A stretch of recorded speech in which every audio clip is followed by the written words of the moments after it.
In that cold interrogation room, he didn't look at me like a criminal but like a human being who needed saving. They said I assaulted a cop. But all I did was kiss the wrong person at the wrong time in the wrong town. I don't remember what hurt more, his fists or the way the crowd clapped when they dragged me off the sidewalk. It was supposed to be Pride weekend. We were in Chicago. We'd driven 4 hours from our small town in Indian Aim, my best friend Lena, and my maybe sorta boyfriend, Mateo.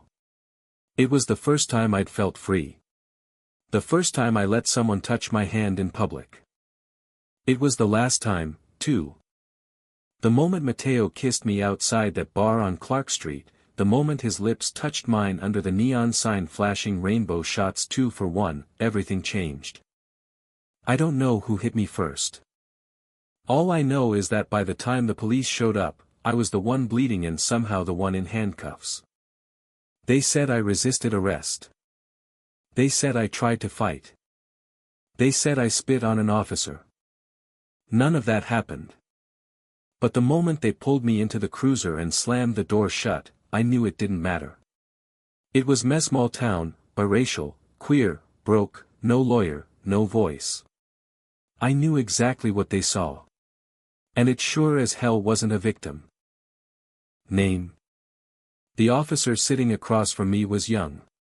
Maybe late 20s. Sandy hair cropped tight, eyes a pale gray like wet cement. His badge said, Detective Nolan. He hadn't spoken since they shoved me into the room. Just stared at me like I was some kind of puzzle he didn't know if he wanted to solve. My name's Isaiah. Full name. Isaiah Jeremiah Hayes. Age? 20. He typed something into his laptop and then paused. His eyes flicked up to mine. You know what you're being charged with? Yes. My voice cracked. But I didn't do it. He said nothing. Just kept typing. I tried not to shake. The handcuffs had rubbed raw against my wrists during the ride over. My lip was split open. Blood had dried sticky down the side of my chin, but no one had offered a tissue. Not that I expected them to. Do you have any family nearby? No. Anyone we should call? I hesitated. Mateo was still out there. I'd seen them throw him down too. Would he be okay? Would they beat him too?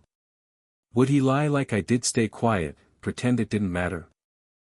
You want a lawyer? I can't afford one. That was the moment something shifted in Nolan's eyes. Just barely. But it was there. A flicker. Not sympathy. Not yet. But something almost like it. He stood and poured water into a paper cup from a cooler in the corner.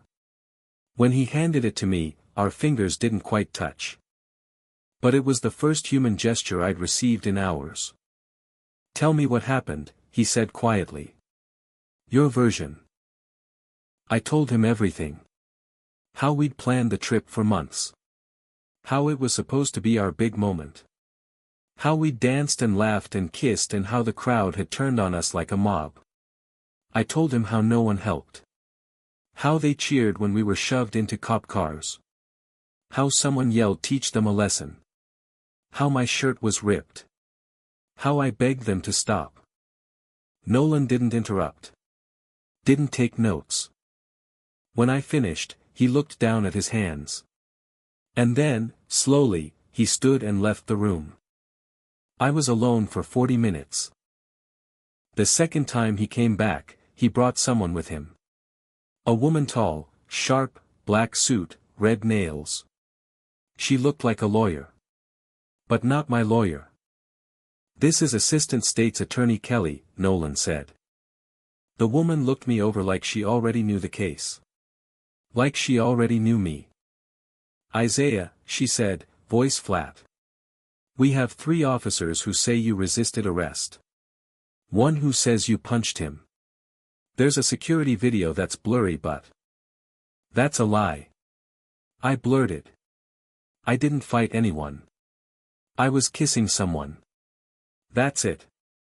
Her expression didn't change. You realize the severity of assaulting an officer? You could be looking at 5 to 7 years. But I didn't. You need to calm down, she snapped. I stopped.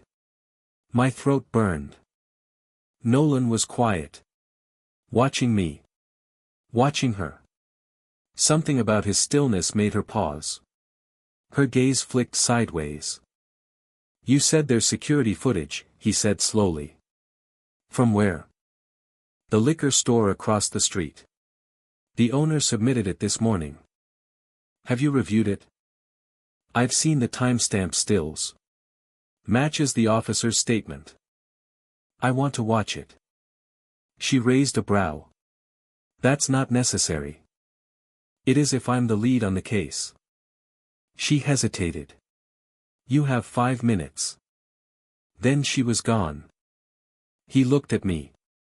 For a long, long time. And then, for the first time, he said, I believe you. He wasn't supposed to say that. Cops don't say that to people like me. Not in cold rooms with metal chairs and cameras in the corner.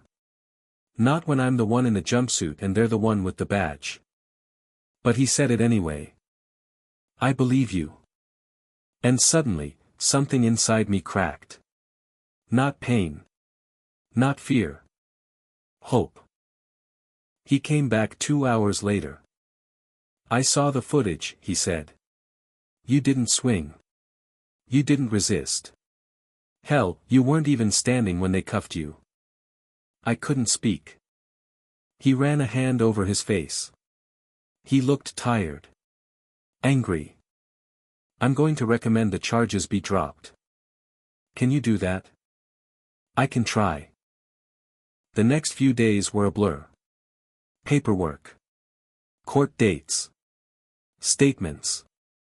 They held me for 48 hours.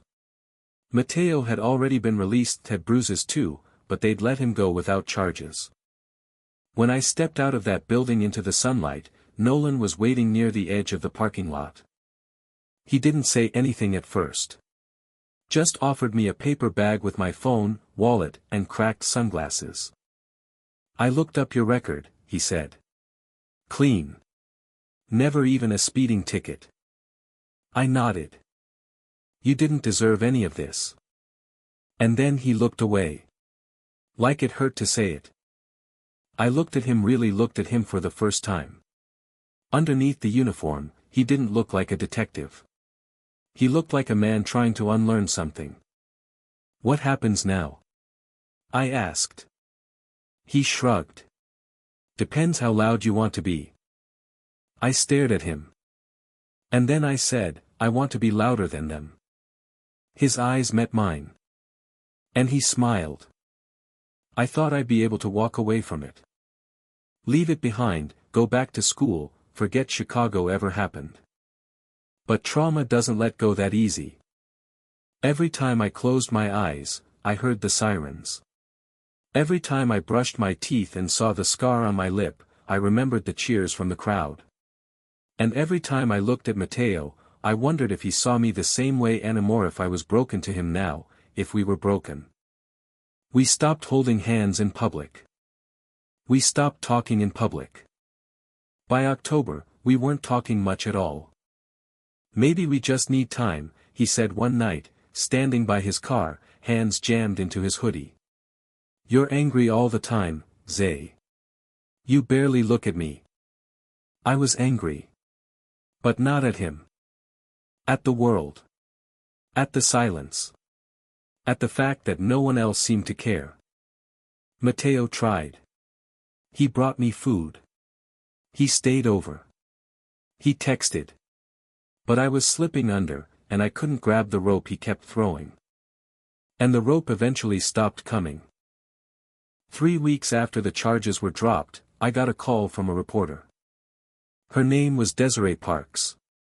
She wrote for an online outlet that focused on LGBTQ+ rights and racial justice. She'd seen a leaked copy of the body cam footage. Someone probably from the inside had sent it to her anonymously. It's damning, she said. It proves you didn't do anything wrong. I don't want to be in the news. You already are, she said gently. But right now, the story being told isn't yours. I hesitated. My heart pounded. I don't want people to see me like that. Weak. Bloody. Crying. They'll see someone who survived, she said. And maybe someone who saved someone else down the line. I didn't answer. But I didn't hang up either. 2 days later, the article went live. He kissed his boyfriend. The police broke his face. There were screenshots. Quotes from Mateo. A transcript from my interrogation. Nolan's name wasn't in it, but I knew his fingerprints were all over the facts. The article spread fast. Twitter. TikTok. Protests outside the precinct. Demands for the officer's suspension. People started tagging me. Messaging me. Some told me I was brave. Some told me I should have stayed silent. The threats came, too. Burn in hell. You faggots deserve it. Go back to where you came from. But there were more messages from people like me. People who had survived things. People who had stayed quiet and regretted it. People who said my story helped them speak out. And then, there was him. Detective Nolan. He texted me the day the article dropped. You good? Just 2 words. But they were enough to break me again. I didn't know why it mattered. Why I needed his check-in more than all the strangers flooding my inbox. But it did. I don't know. I feel like I'm drowning. He wrote back immediately. I'll be in your town tomorrow. Coffee? We met at a diner off I-65. I wore a hoodie pulled over my head. He wore civilian clothes, flannel, jeans, a 5 o'clock shadow that surprised me. You're famous now, he said with a half smile. I rolled my eyes. I didn't want to be. Doesn't mean you shouldn't be. We sipped coffee in silence for a while. Then he said something I didn't expect. I used to be them, you know. Who? The ones who looked the other way. I stared at him. I didn't say the slurs. I didn't throw the punches. But I laughed at the jokes. I didn't stop anything. I told myself it wasn't my place. Why are you telling me this? Because I want you to know that people can change. I swallowed. My throat was dry. You changed after me? No, he said softly. Because of you. I didn't know what to say to that. He looked down at his cup. I'm testifying. Internal Affairs is reopening the case. And I'm backing you. My heart kicked. You'll lose your job. Maybe. Your friends. He gave a sad smile. If they're the kind of friends I think they are. Then good riddance. Why are you doing this? I whispered. He looked up. And for the first time, I saw it. All of it. The guilt. The hope. The decision he had already made long before this conversation. Because you looked at me like I could be better. And for a moment, neither of us spoke. The hum of the diner, the clink of forks, the soft hiss of the coffee machine all faded.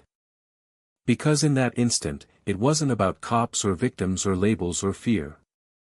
It was just 2 people. Trying to be human. After the article, everything moved faster than I expected. The officers who beat me were put on administrative leave. Then suspended. One of them resigned.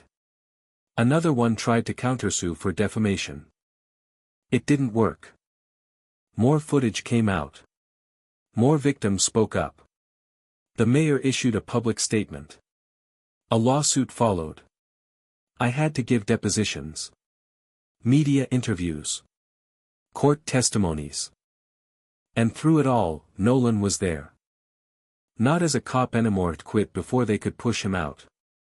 But as something else. A friend.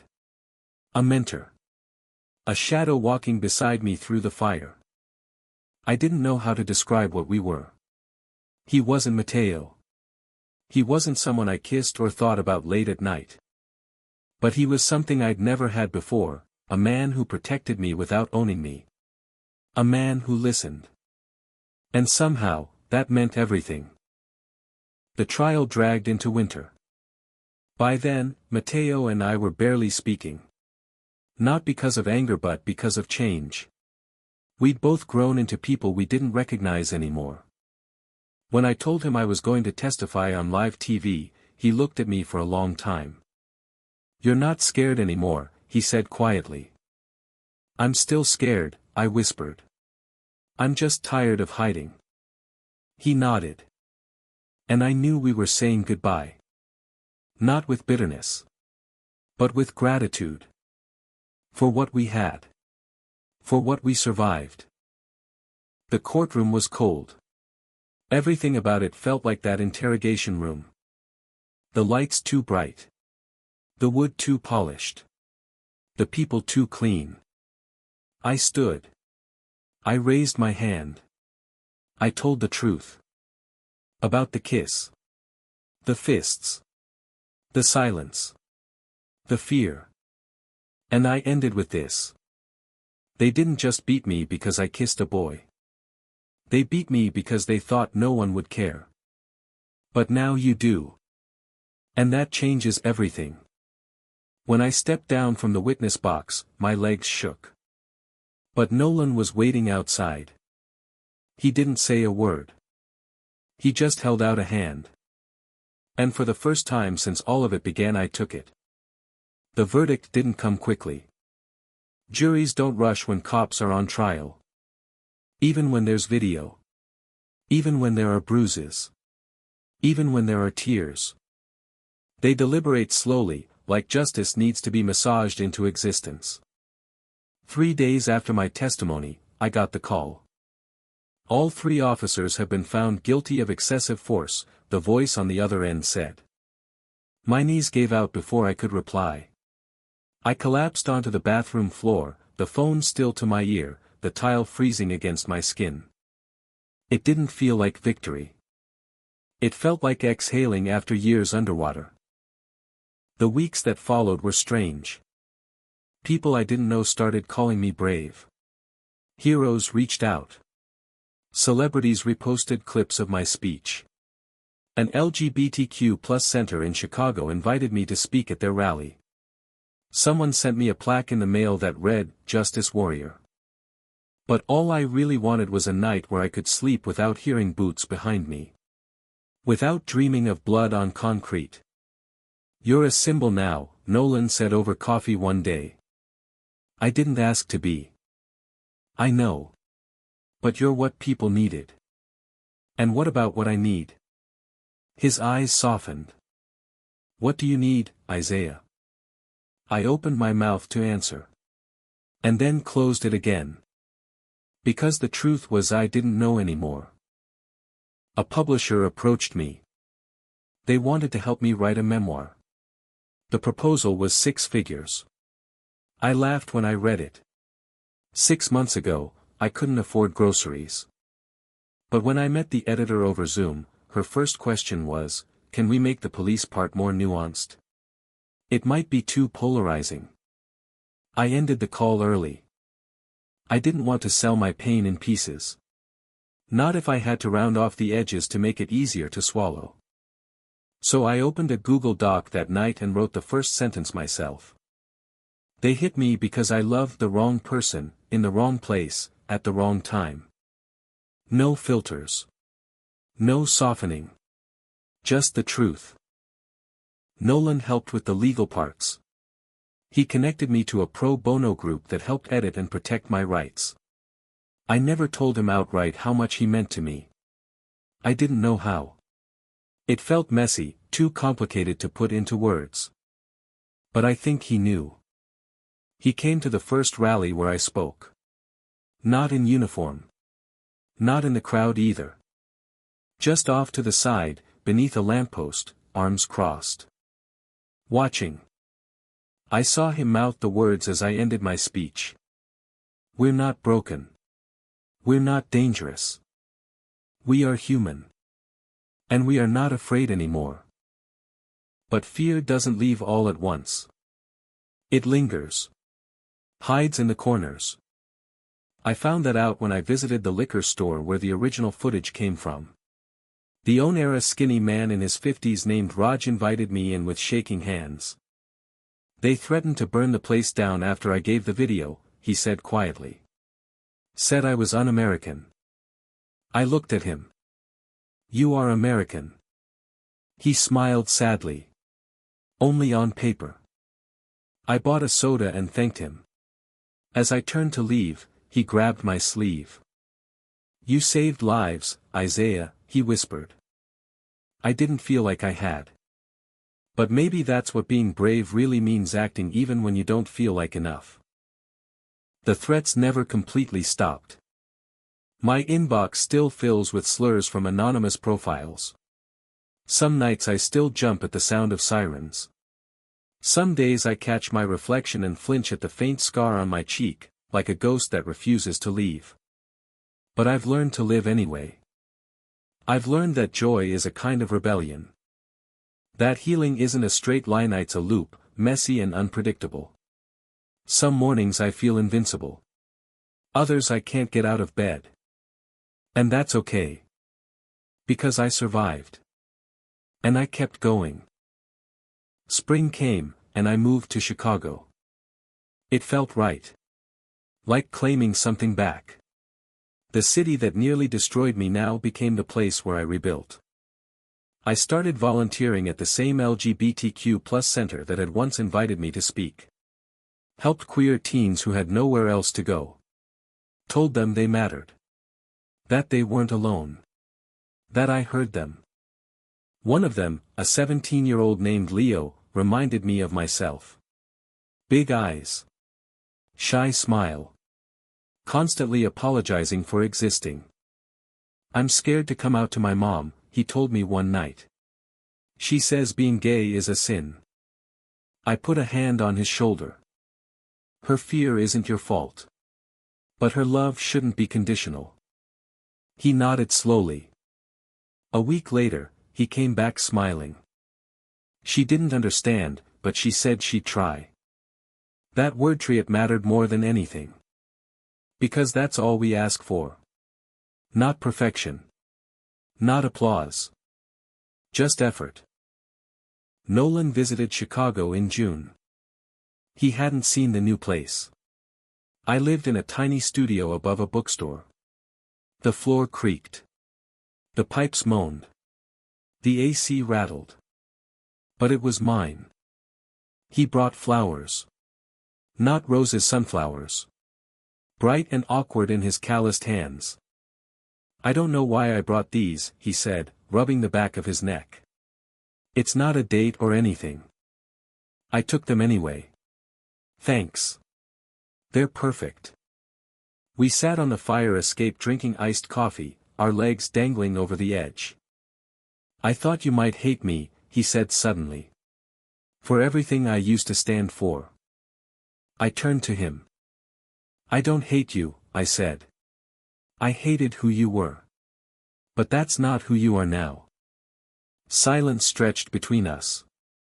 And then, quietly, he asked. Do you think people like me can ever really change? I didn't answer right away.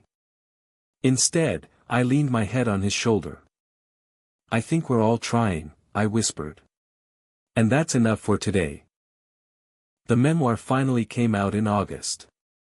I self-published it. No publishers. No filters. The title was simple.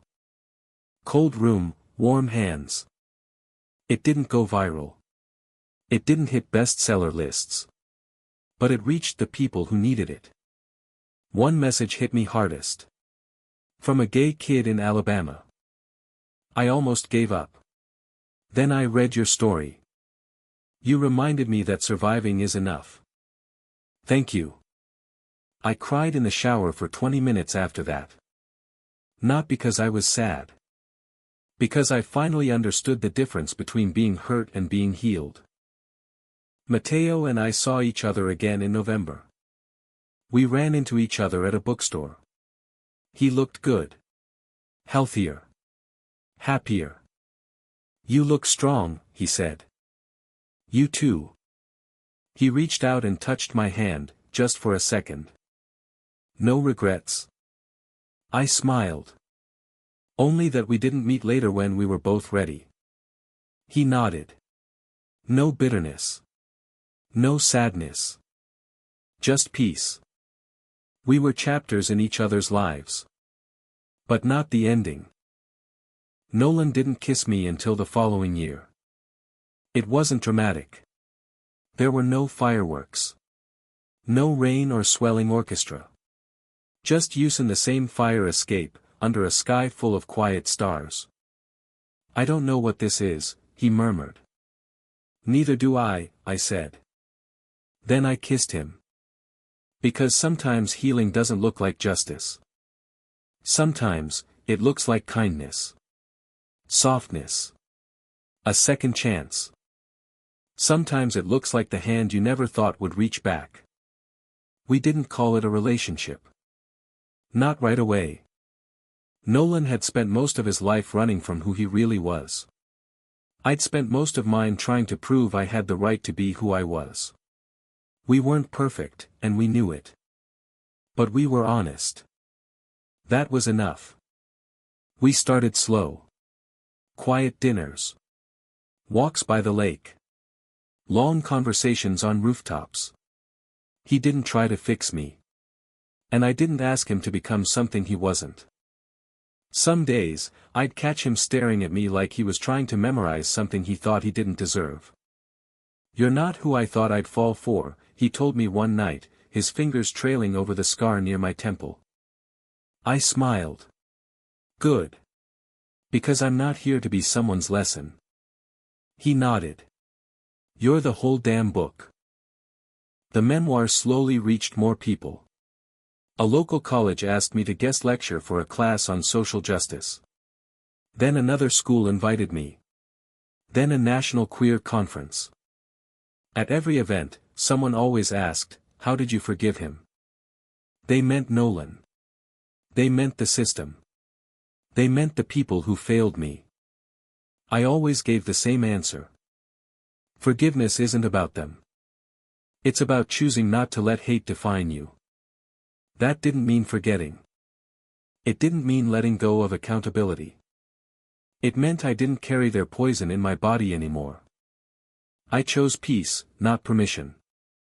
One afternoon, while prepping for a school talk, I received a package with no return address. Inside was a USB drive. Curious, I plugged it into my laptop. A single file played. Grainy security footage. Time-stamped the night of my arrest. But it wasn't the angle I remembered. This was from a squad car dashcam. Different view. I watched myself, bloodied and cuffed, pushed into the back seat. Then something new. One of the officers. The tallest one. The one who'd pressed my face into the concrete. He walked back to the car. Looked around. Then leaned into the front seat mic. And said. "That's what you get for kissing him in front of kids." My breath caught. There it was. The motive. The prejudice. The truth. I sat frozen. That single sentence, spoken so casually, was like a knife reopening every wound. But then I realized this was a gift. Proof. Not just for me, but for anyone who ever asked, was it really about that? Yes. It was always about that. I handed the footage to my attorney. A new investigation opened within weeks. The remaining officer who'd pleaded not guilty was charged again under hate crime statutes. He denied it. Said it was taken out of context. But the audio didn't lie. The truth never stays buried forever. Nolan was there every step of the way. Not as a cop. Not even as a witness. Just as someone who chose to stay. "I'm proud of you," he whispered, after the new charges were announced. I looked at him. "No," I said. "You're proud of us." He blinked. "Because I couldn't have done any of this alone," I added. And he smiled. The kind of smile that says thank you for seeing me. Winter turned to spring again. I planted flowers in window boxes. Daffodils. Sunflowers. Tiny bursts of rebellion against the gray. Liam's student got accepted into a liberal arts college. His mom cried on the call. Told me I'd saved her son. I told her he saved himself. Mateo started a podcast about queer love stories in small towns. He asked me to be a guest on the first episode. We laughed about everything we'd been through. It wasn't awkward anymore. Just history. Lived. Survived. Learned from. Nolan came out publicly a few months later. Not with a big announcement. No press release. No social media statement. He just started living out loud. Holding my hand in public. Calling me babe at the grocery store. Correcting someone when they said girlfriend. He still struggled sometimes. Old instincts die hard. But he never flinched. Never hid. And that was enough. One night, lying beside him under a sky streaked with purple and gold, he asked. "Do you ever wish it never happened?" I turned to face him.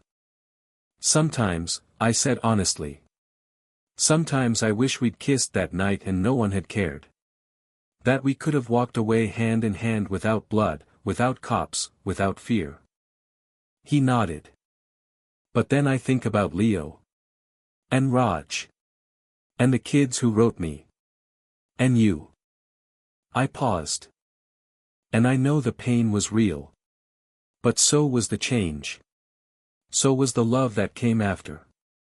He reached for my hand. I let him take it. The night we moved in together, it rained. Not a storm. Just a soft, steady drizzle. The kind that makes the city glow. We carried boxes up the stairs of our new apartment, a two-bedroom on the north side, with creaky floors and a view of the lake if you tilted your head just right. It wasn't perfect. But neither were we. And that made it ours. We hung a print in the hallway. Black and white. Simple. It read. "Justice is not a moment. It's a movement." Sometimes I still wake up shaking. Sometimes I still see the cold room. The cuffs. The hate. But I also see Nolan, arms wrapped around me, whispering, "You're safe now." And I believe him. Because we made it. Not because the world changed overnight. But because we refused to let it stay the same. We fought. We loved. We healed. Together. Epilogue. 2 years later, I gave a TED Talk. The audience was packed. Hundreds of faces. Some familiar. Most not. I stepped onto the red dot and took a deep breath. Then I told them everything.